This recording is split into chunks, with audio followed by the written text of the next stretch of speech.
G'day folks, my name is Rob and welcome back for another F1 fantasy video. In today's video we're going through my race week preview and final thoughts ahead of the Spanish Grand Prix this weekend. So as always, you know what time it is, drop a like on the video, subscribe to the channel if you're enjoying the content or have not done so already. So gonna go through a couple of my key deadline considerations, make this slightly more brief than my team selection video because we did cover off a lot of ground in that video, and then address my asset tier ranking and my final team thoughts ahead of my deadline stream this Saturday. So we'll kick things off with some of my key deadline considerations, a couple of interesting tidbits to think about heading into the weekend. We're going to the Spanish Grand Prix, the Barcelona track. Speculated it could be one of, if not its last year on the F1 calendar. So lots to think about, particularly because it is a rather driver-friendly track. A very low rate of DNFs here. We've had 6 DNFs in the last 6 years and no DNFs in 2023 and 2024. So I think that's obviously a very good omen, especially for those DNF-prone drivers. And it's also worth mentioning one of the highest overtake tracks on the F1 calendar as well. So if you're in a bit of a bind with what to do with your drivers, especially those in the back markers, in the back marker positions in the midfield, you're not sure quite how to build budget, maybe look at some of those drivers that tend to have more overtakes, gain more positions, and I'm looking at the likes of Oliver Bearman, Esteban Ocon, those sorts of guys that you know may even qualify not all that well, but have a habit of making traction throughout the Grand Prix. So a couple of things to think about here. Another team aside from the Haas boys that I would be thinking about is Red Bull and also Ferrari after their good result in Monaco. We'll talk about them in just a second, but Red Bull for me very much got my eye on this weekend. Now, they are the lowest owned asset in the game at 10%. I talk about them a little bit in my article for Formula One this weekend, my strategist selection article, so check that out on f1.com. But Red Bull especially for me intrigued me. Why do I say that? Because we have this technical directive coming into effect in Spain. There's been a little bit of speculation around which teams it will affect. I talked about this again, apologies if I'm repeating myself in my team selection video. And McLaren seem to be the deer in the headlights for this weekend and for this TD. Now, how much does it actually affect the team? How much will it affect car performance? We'll have to wait and see until we get to free practice. But Red Bull is one team that just keeps coming up as the beneficiary, perhaps, of such an important adjustment to the aerodynamics and the performance of cars on track. And Max himself has an exceptional record here at Barcelona. He's had 3 wins on the trot at the Spanish Grand Prix, has finished on the podium, I think 7 out of the last 8 or 8 out of the last 9 times with Red Bull, going all the way back to his breakthrough victory here in 2016. And I think for me, it just feels like a Red Bull track. So lots to be optimistic about if you're a Red Bull constructor owner or if you're just a fan of the team themselves. Ferrari, another team that maybe not quite as, let's call it, bullish on what they expect to unlock here. It's not, I think, actually whether they unlock anything. It's more whether I think McLaren take half a step back and Ferrari can capitalize on, say, that deficiency to leapfrog them. Now, they had a great result in Monaco, Charles 2nd, Lewis 5th. Some people think it's a red herring, a one-off. I'm happy to be proven wrong. I think both Red Bull and Ferrari, with Mercedes out of the kind of equation right now, become great alternatives. And Ferrari obviously have that exceptional strength in the pits with those pit stop points that they seem to record every single week, 10 to 15 points. So 2 very attractive constructors this weekend. And I definitely think one of these 2 could well be the Mercedes replacement for me. Now, speaking of assets dropping in value, there aren't many in the B tier driver category that are going to rise the full 0.6 or at least have any chance of doing so this weekend. I'm going to bring the budget builder up on screen here, probably the best resource in F1 fantasy for structuring our teams every single race weekend. And you can see here, Isaac Hadjar and Liam Lawson, probably the only drivers with half a chance of securing the maximum 0.6. I'm thankful enough to have Hadjar through Limitless in Monaco, so comes into my team this weekend. Lawson, 4.8 million, quite the steal. I'd be very surprised if he goes down any further in value based on how low a threshold he has to hit. 3 points for any price rise, 8 for the max. So I think both V-Carb drivers certainly on the ascendancy after their good result, their double points finish in Monaco. Besides them, you're really scraping the bottom of the barrel. So, Colapinto, Bortoleto, Alonso, they can't drop in value. I think that's a positive for each of them. Behrman, I talked about, a driver that might actually bank a few overtakes and gain a few positions at this track. Aside from them, there's really not much on offer, maybe Sainz, but that's kind of where the buck stops. So I do think, this could be one of those weekends where we are just prioritizing budget for sure, but maybe not be as quite a priority as it has been in previous weeks. And this is largely because of how low scoring Ewan talked about in his video recently, how low scoring Imola and Monaco has been. And I do think that when we have races like this, reduces, the number of drivers, especially in the B tier, that are an attractive budget building option. So just keep that in mind. I think Hadjar and Lawson are going to be very popular for a lot of people this weekend, but outside of that, we'll have to wait and see. As for Spain, generally speaking, not a chip weekend. I usually have a chip section later in the video, which we'll get to in just a second. But the thing for me that most interests me about the fantasy tendencies is that it is a low DNF rate at Barcelona. It is a high overtake rate at Barcelona. And I think it is a non-sprint weekend. So quite literally all of the makings of when not to use a powerful chip like Limitless and 3X, I just don't see there being really much, if any, merit because the delta will be typically lower than usual. So just keep that in the back of your mind. I don't think knee-jerking a Limitless this weekend just because it was so effective in Monaco is the right way to go about using the chip when we've got Budapest, Spa coming up, which I think are perfectly fine alternatives. So we're going to move on now to my asset tier ranking. And the asset tier ranking doesn't change all that much. Piastri for me stays, and not because he has an extremely low threshold for a rise, but more because of the fact that he's in so many people's teams right now. A McLaren that looks very good, and unless they suddenly fall off a cliff, I'd be very surprised if he makes way. Although I do have the wild card handy, so if I do want to go a bit differential with someone like Charles Leclerc, Max Verstappen, Oscar Piastri could obviously be the casualty in that case. Speaking of those two guys, they also don't have very high thresholds compared to Piastri and Norris.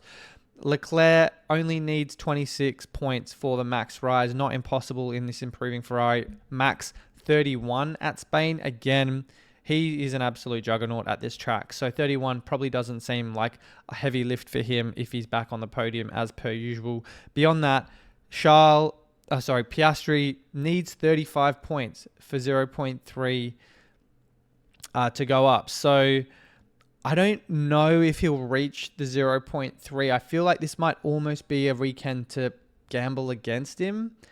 And not because of his budget, but there's obviously the technical directive in play as well. And you never know, that could really have more severe ramifications on McLaren than we probably expect right now. So lots to think about there. Going into the constructors, I think McLaren, obviously a lock, the S tier. And then I think, as I talked about, a toss-up between Red Bull and Ferrari for that second slot if you're going down the two A-tier constructors. Mercedes, an absolute no-go in almost every situation this weekend. Into the B tier, Hadjar, Lawson, love both of them as I've talked about. Colapinto and Alonso just got them in here because they won't drop in price. I think Colapinto a slightly better option because he will likely qualify lower than Alonso, has also a lower threshold this weekend. But I do like Alonso over Gabby Bortoleto. I don't think Bortoleto really offers any upside whatsoever for point scoring now that we've got another $4.5 million driver on the table and Lawson at 4.8. I feel like Bortoleto feels like the odd man out right now. And then beyond him, I think I like Sainz over his teammate this weekend. Behrman for the overtakes and gaining positions I've mentioned wouldn't really go near anyone else in the B tier. And then of my constructor picks, Williams and VCARB probably the only viable ones in Spain. I think Williams naturally have the edge because they've got two very good drivers who do seem to deliver most race weeks. Yes, Williams typically tend to be prone to DNFs more than other midfield teams, but it is a low DNF track.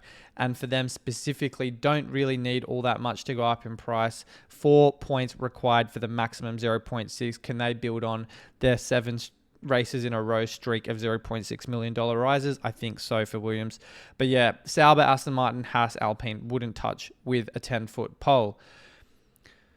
So final thoughts for this weekend. Again, Piastri, probably my 2x lock, but I do like Norris and Verstappen. If I go down the wildcard route, I think for most people, I wouldn't be transferring out Oscar unless you've got 3 transfers handy and you don't like the look of him. I think it's a luxury to pivot into Norris, who has, if I'm not mistaken, 5 out of 8 fast laps and the 10-point bonus this season. So I think he's a huge candidate for this weekend. Verstappen as well. Yes, they're both more expensive than Piastri, so a hard sell in some situations, but I do like them as differential 2x options. I talked about the wildcard in my team selection. We'll go through some options as well, and that's just simply because I only have 2 transfers, and I'll almost certainly need to take a -10. So I think at that point, almost no weekends where I'll take -20s. If this turns out to be a weekend where I'm taking a -10, I might even just take the -20 and activate the wildcard to avoid that penalty. The weather here, not expected to really be any major concerns in Barcelona. And as always, on non-sprint weekends, the deadline for F1 Fantasy is at the start of qualifying. So let's go through my team. I've got the budget builder up on screen here. We don't need to look at that. We need to look at this.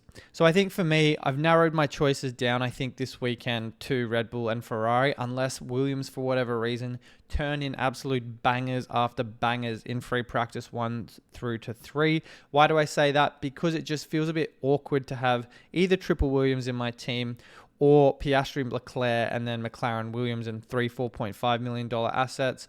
Look at my team selection video to see kind of visually how that looks like. You might have more budget to stretch to a Hadjar, a Behrman, etc., or even a Lawson. But for me, I don't know if it necessarily feels right. And I also just think, I don't know. Williams, as a constructor, yes, it's got a very high likelihood of going up in value, but 0.3 million more, I feel like I'm leaving some points on the table there. So again, happy to be proven wrong, but I think unless you're really trying to increase your budget, me right now, not so sure about Williams, but let's see what practice unveils. So I guess, yeah, right now, Red Bull and Ferrari on my short list for the second constructor. And I know I've talked about Red Bull a little bit. How would I fill out a team like this? I think I removed Hadjar, but he would naturally come straight back in for me just because of the low threshold for a max rise and his consistency. He's been an excellent qualifier this season. So I think he's very close to, if not must buy, on the periphery of that this weekend in Spain. That leaves me with 22 flat. Now, what can I do with that? I think I was talking about Carlos Sainz. The problem with Sainz is that if we go over to the budget builder once again, he needs 10 points in a Williams. I don't think that's out of the equation. He's been very good in terms of qualifying lately. I know he had that Q2 exit in Monaco, but before that, 3 P6s in qualifying in a row. He's coming to Spain, home race, so he has probably a bit of the crowd behind him, the favoritism. We've seen Tsunoda and Leclerc win driver of the days before at their home races this season. Is Sainz a candidate for that in an improving Williams? Perhaps. So I think for that reason, that's why right now, at present, not to carry just 3 budget enablers, Sainz feels like a good fit. I could go down Oliver Behrman. I could. I'm not entirely sure yet. But I think, alternatively, I could also pair him with Lawson. Or if I want to be really conservative and try and cover off the Spanish Inquisition in the driver of the day vote, then I maybe go for Sainz Alonso. That does leave 4 million. It does feel a bit awkward having that kind of cash sitting on the side. Yes, if we go back to the budget builder, Behrman needs 9 points for even a minimum rise. That might be a bit of a stretch. So maybe I just play it safe for a week on the wild card. This would need 4 transfers right here. So maybe I just do this and then move out Lawson in the week following. The thing with Sainz is as well that his 12 points in Imola will no doubt fall off his average the following race weekend. So he does need a big score, a decent score, like 10 plus, to really kind of see these gains carry through into subsequent weeks.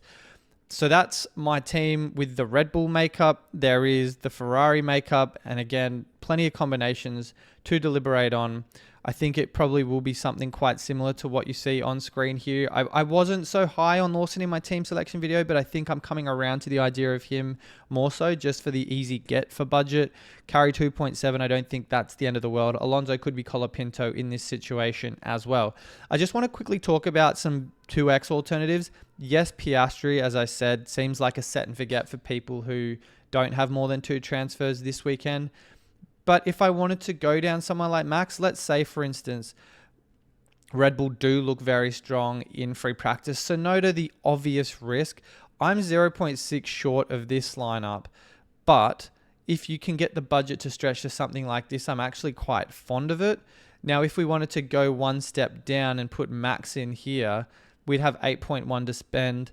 It's probably Behrman for me. Ocon, I'd love over Behrman, but he's no closer to a price rise than I am to a seat in Formula One. So I think for now, it's probably Behrman. He may, unfortunately though, be prepared to accept 0.2 million drop this week, but hopefully can bounce back if he's close to that 9-point mark next weekend. So there's that route for Max Verstappen. And then I think aside from that, the only other alternative, as I've talked about, could be Lando Norris. Now, I don't necessarily have in this team lineup to switch to him. You'd really have to be hoping Lando can again get a fast lap. Here, he finished on the podium here last year and scored the fastest lap in 2024.